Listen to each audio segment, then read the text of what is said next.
Christina, it's Wednesday. So you don't know this, but this is the third time I'm trying to make this video. Every time I do it, my memory becomes full. So I took out my SD card and I thought that would help, but it didn't. So then I had to delete things off my camera in order to make it work, and I thought maybe I would have to go downstairs and like unload all my memory, and then I'd get very frustrated because I already made this video. But oh well, okay. So this morning I woke up and I took my family, like Brenda and all them, to the Toronto airport. And because they're going back today, and I know that I'm going to see them on Tuesday, but I still cried because I forget that I am not, like, I'm going back in a week because they left without me. So I got really upset. But yeah, then we went to a restaurant and I got a Greek pizza with no olives, and it was huge. The tomatoes were really chunky, but it was really, really, really good. I still have half of it. See, I already said all these things, and I kind of made it longer last time, but oh well. Yeah.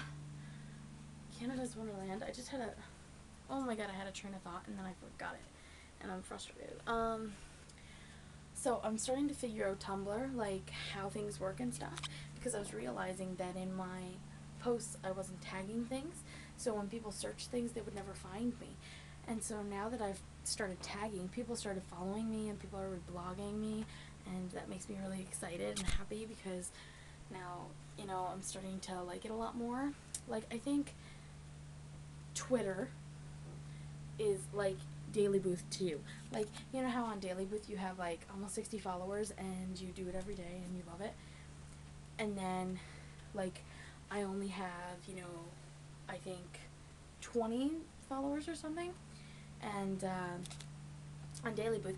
But then on Twitter I almost have 70 followers, where you're the, like, you know, the opposite.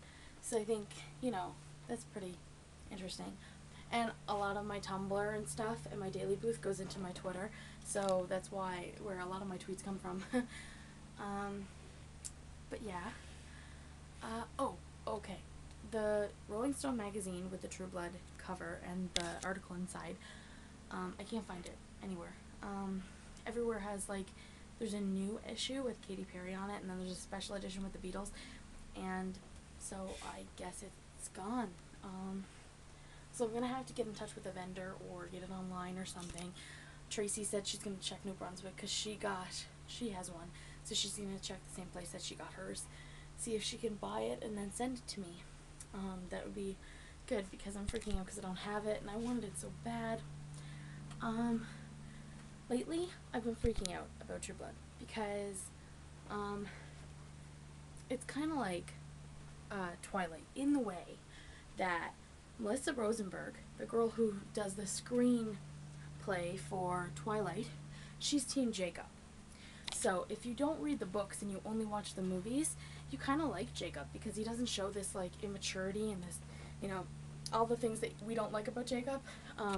Doesn't really show in the movies because Melissa Rosenberg is Team Jacob. So her opinions kind of like fall into, you know, the movies. Well, True Blood is kind of like that. Alan Ball, who is the creator of True Blood, he is Team Bill. So in the show, like, you fall in love with Bill. I fell in love with Bill.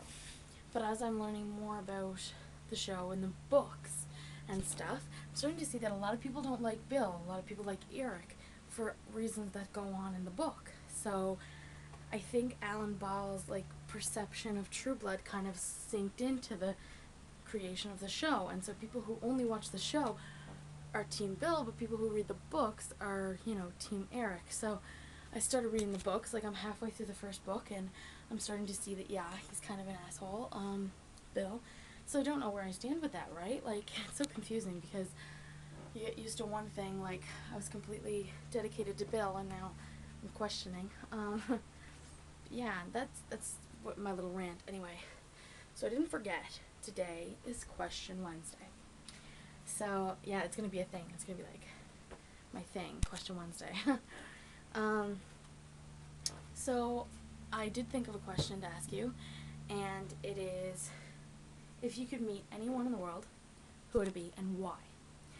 So the reason why I came to that question was because I've been checking Twitter a lot lately, and I see that Amanda Palmer and Kevin Smith tweet and retweet each other all the time.